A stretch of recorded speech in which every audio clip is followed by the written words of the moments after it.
마태복음 1장을 쭉 읽어가면서도요, 여러분 사실 얼마나 은혜가 되어지는 이러한 그 구조와 또한 만들어 놓은 그 모든 이야기들이 아주 계획적이라는 거죠.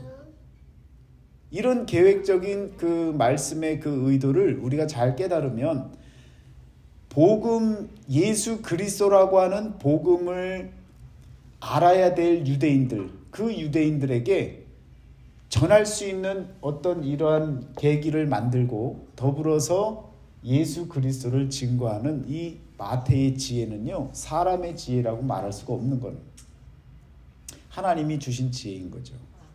그래서 우리 인류가 모두가 이 마태복음서를 읽어나가면서 우리가 들어갈 수 있는 그 여지를 그리스도 13대 더불어서 14대 14대째에 그리스도와 함께 여러분과 제가 들어갈 수 있는 길을 열어놨다라는 거죠. 예수님도 그리스도와 함께 예수 그리스도가 되셨고 여러분과 저도요 그리스도인이 되는 겁니다. 그리스도인. 그리스도와 사람이 하나가 되면 그리스도인이 되는 거예요. 그런 의미로 여러분들이 받아들이셔야 되는 겁니다. 그래서 내가 그리스도인이 되어지면 우리는요 마태복음 1장에 나오는 그 예수님의 계보 안으로 족보 안으로 여러분과 제가 들어갈 수 있게 되어지는 거죠. 얼마나 감사한 일입니까? 이렇게 열어놓은 것이 바로 이름을 통해서 예수 그리스도를 드러내고 또 여러분과 저를 이 안으로 들어갈 수 있도록 열어주셨다라는 겁니다. 자, 그러면요 이와 같이 열어놓은 이 이름들의 나열, 계보를, 족보를 바라보면서 꼭 잊지 말아야 될 것이 있어요. 자, 어떤 이야기냐면 1장 3절에 보면 유다와 다말의 이야기가 나오죠. 유다는 다말에게서 베레스와 세라를 낳고 이렇게 나와요. 그래서 이 족보 가운데 특별히 첫 번째 나오는 여인의 이름이 누굽니까? 다말이죠. 다말. 족보에는 사실 여자 이름이 올라갈 수가 없어요. 우리 한국의 이 족보도 그렇잖아요. 그런데 유대인들이 갖고 있는 이 족보에는요 여자는요 소유물로 생각했지 사람으로 생각을 숫자로 취급을 안 했단 말이에요. 사람으로 취급을 안 했기 때문에 족보에 이름이 올라갈 수가 없어요. 그런데 마태는 이 족보 안에 몇 명의 여인을 집어넣습니까? 5명의 여인을 집어넣어 버려요. 그래서 그 5명이 이제 차례대로 나오는데요. 보세요. 유다와 다말. 첫 번째 유다하고 다말이 이름이 나옵니다. 그런데 유다와 다말을 통해서 누가 나와요? 지금 나오는 이름이 베레스라는 이름이 나오죠. 유다와 다말이 어떤 사건이 있었어요? 다말이 며느리잖아요. 네, 다말이 며느리예요. 그 시아버지하고 관계가 썸띵이 있었던 거예요. 근데 그게 이런 것이 이게 말이 되겠습니까? 종족 보존. 종족 보존이요. 여러 가지 이유가 있겠지만 유다와 다말의 이야기가 왜 우리가 생각할 땐 상스러운 이런 이야기들, 아주 입에 담으면 안 될 이야기가 왜 이렇게 나오느냐. 그것도 족보에 1장 3절에 굳이 이걸 넣어서 여러분 왜 기분 상하게 만드느냐 이거예요. 여러분 기분 상해요? 안 상해요? 안 상해요. 안 상하는 이유가 뭐예요? 하나님의 그 의도가 있으셨어요. 하나님의 의도가 있으셨다. 그 의도를 우리가 그럼 다른 사람이 물어보면 뭐라고 대답을 할 겁니까? 그 의도가 뭐길래 시아버지하고 며느리하고 별일을 다 만들어서 애를 낳게 만들었냐고. 성경은 거짓을 넣지 않는다라는 거예요. 성경은 거짓을 넣지 않는다. 그렇죠. 네. 실질적인 걸 솔직하게 솔직하게 넣는다. 아, 그러면 이렇게 넣어놓으면 모든 은혜가 됩니까? 모든 것도 주님 안에서는 다 용서가 되고 네. 말하자면 죄사함이 네. 있다라는 거를 맞아요. 하기 위해서. 그렇게 우리가 생각하는 게 일반적이에요. 문화 때문에 그런가? 이 유다와 다말이라고 하는 이 관계를 우리가 우리 인간의 생각으로 바라보니까 그렇게밖에 말을 못할 수밖에 없는 거예요. 그렇게밖에 이해가 안 돼요. 그런데 성경은요, 이 유다와 다말의 이야기를 통해서 축복의 사건이라고 얘기를 해요. 한번 어디서 그런 얘기가 나오나 보세요. 근데 우리는 상상을 못했죠. 룻기서를 한번 보세요. 자, 룻기서를 보시면 사사기 룻기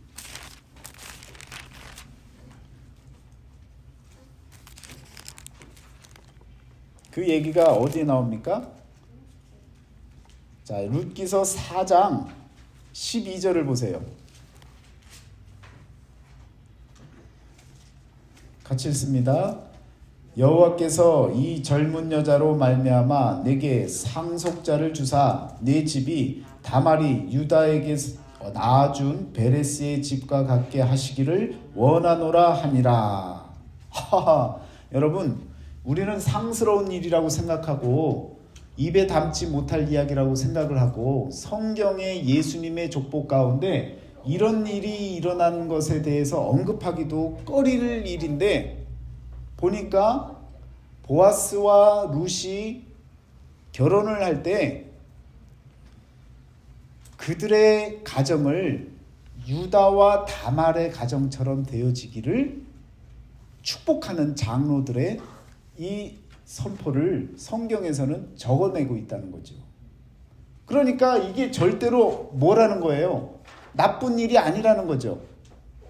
그런데 우리가 생각할 땐 이게 나쁜 일이잖아요. 통할 일이 아니잖아요. 일반적인 일이 아니잖아요. 윤리 도덕적으로 생각하면 이건요, 있어서는 안 될 일이잖아요. 그런데 성경에서는 왜 이것을 축복하느냐는 거예요. 여러분, 성경이 이야기하는 건 어떤 하나의 그 사건의 그 사실을 이야기하는 게 아니에요. 그것이 담고 있는 그 너머에 숨겨진 의미에 대한 것을 소망하고 꿈꾸는 것뿐이지, 이 사건에 대해서 우리가 막 추앙하고 축복하고 좋아하고 그러라는 게 아니라는 거예요. 그러면 유다와 다말이 우리에게 전달해 주고자 하는 의미는 무엇이냐면, 여러분, 이건 뜻으로 풀어야 돼요. 유다는 찬송이라는 의미를 갖습니다. 다말은요, 다말은 종려나무예요. 찬송과 종려나무가 합쳐지는 거예요. 자, 이게 어디에서 합쳐지는 게 보여져요? 네, 무조건 예수님이면 맞아요. 예, 예수님 오실 때 그 가지 들고 아멘. 맞아요. 이렇게 막 올라가셨을 때. 자, 예루살렘 입성할 때, 성을 호산나 호산나 네, 호산나 호산나 다윗의 자손이요 하면서 다윗의 자손 나왔죠. 그렇죠? 다윗의 자손으로 오실 분이 메시아라는 걸 그렇게 간구하고 기대했던 거예요. 그런 그 찬송하면서 메시아를 맞이했단 말이에요. 그리고 종려나무 가지를 흔들어대면서, 그러니까 예루살렘 입성하시는 예수님 메시아가 오시는 것을 뭐 한 거예요?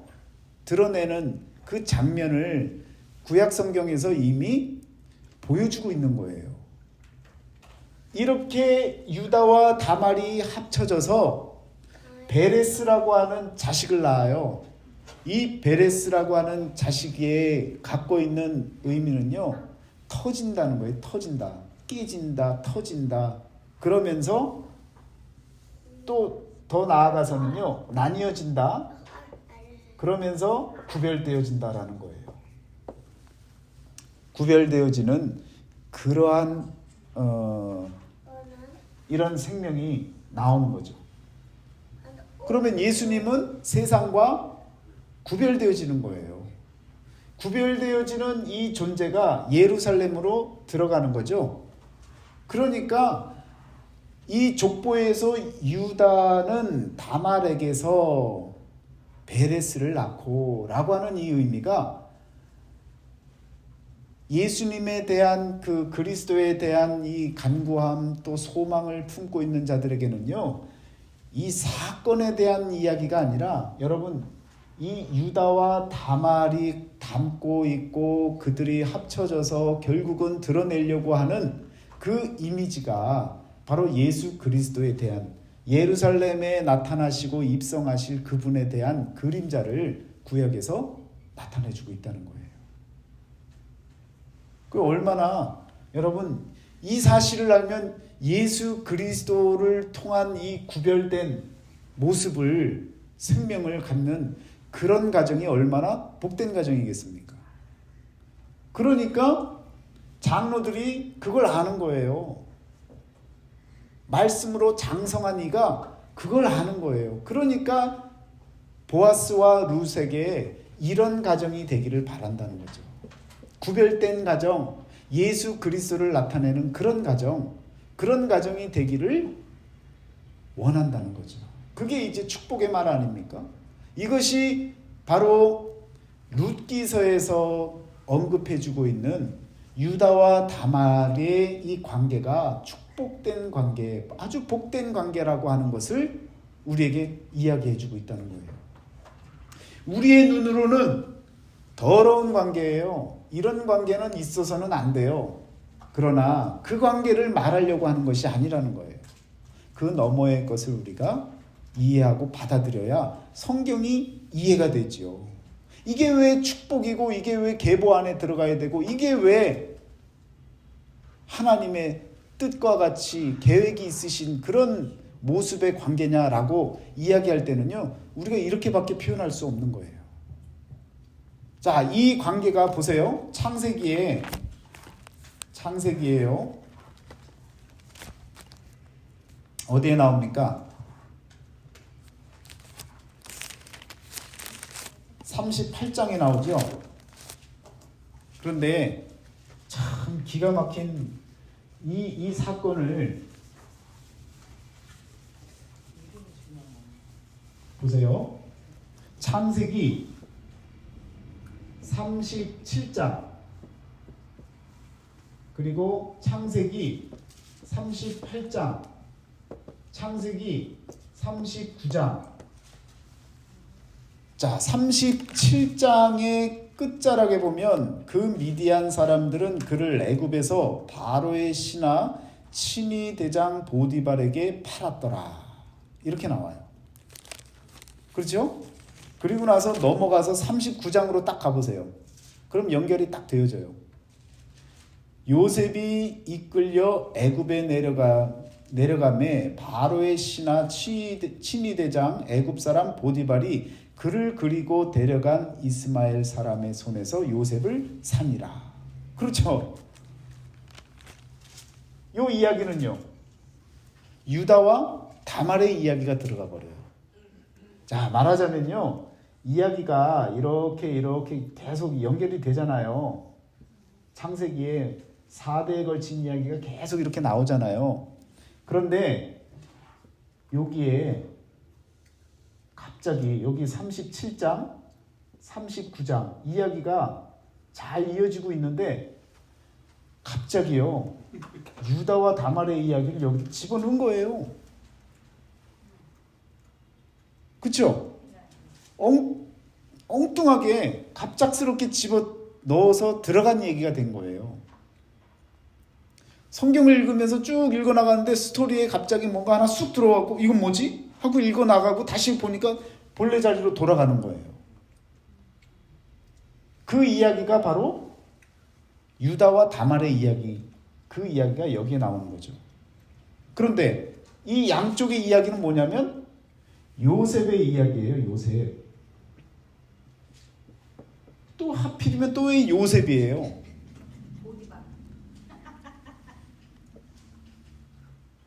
요셉과 관련 지어져서 야곱이 요셉에게 언약의 말씀을 내리잖아요.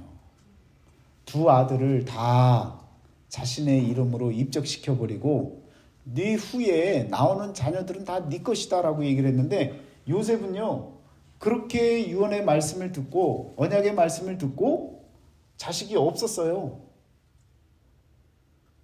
그런데 그 요셉의 이야기 가운데 유다와 다말의 이야기를 쑥 집어넣어 버렸단 말이에요.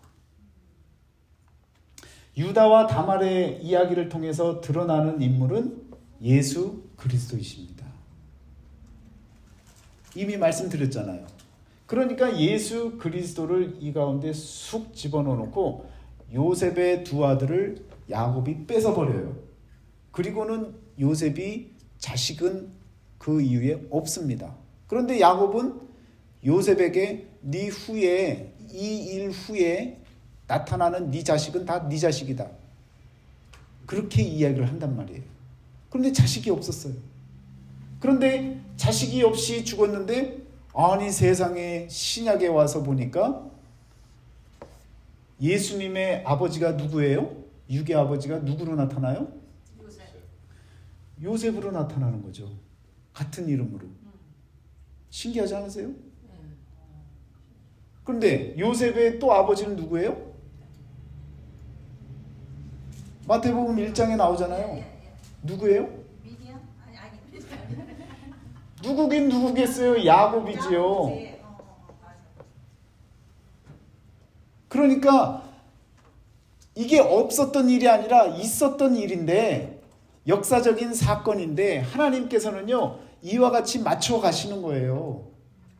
그리고 그것을 깨달으라고 슬쩍 집어넣어 놓은 거예요. 그러면 그걸 찾아서 알아야죠. 이 이야기가 왜 나갔을까? 그런데 왜 없었을까? 그런데 어떻게 신약에는 또 요셉이 나타날까? 그러니까 이런 관계를 잘 관찰을 해보면 성경 말씀은요 예수 그리스도를 드러내기 위해서 창세기서부터요 막 쑤셔 집어넣은 거죠. 네, 퍼즐을 맞추는 거예요. 38장 유다와 다말의 이야기를 통해서 드러내려고 하는 예수 그리스도를 요셉의 이야기 가운데 집어넣어 놓고 애굽으로 팔려가는 그곳으로부터 여러분 이렇게 예수 그리스도의 이야기가 숨겨져 있는 거예요. 그러니 얼마나 이 성경이 기가 막힙니까? 이걸 어떻게 작정하고 이렇게 썼겠어요? 이걸 그냥 여러분 계산하고 무슨 뭐 기록으로 남겨갖고 내가 이거 쓸 테니까 너는 몇백 년 후에 이거 써 라고 이야기하고 이렇게 연결해 갔겠어요? 아니라는 거예요. 모세오경은요 말 그대로 BC 8세기에 지어졌단 말이에요. 거의 그때쯤에 지어진 이야기라고요. 그런데 지금 마태복음은 언제예요? AD 60년 전에 쓰여진 말씀이라고요. 또 룻기는요 마찬가지예요. 이 간격을 따지면요 엄청난 시간적 간격이 있음에도 불구하고 이런 이야기가 어떻게 들어맞냐고요. 이 성경이 기가 막힌 말씀이라는 거예요. 이걸 또 맞춰서 이런 얘기가 있나 없나 찾아갖고 이걸 성경을 66권을 모았습니까? 아니에요. 그냥 은혜 되는 대로 말씀을 모아놓고 그냥 이건 다 성경 말씀입니다 하고 66권을 묶어버렸어요. 그랬더니 놀랍게도 이런 일관성이 나타나는 거예요. 가톨릭에서는요 이거 말고도 외경이라고 해서 덧붙였어요. 여러 개의 성경을 더 덧붙여놨어요. 그러니까 그게 안 된다는 거예요. 잘못됐다는 거예요. 이 완벽한 말씀이 있는데 굳이 왜 외경을 갖다 붙입니까? 정경만 있으면 되는 거예요.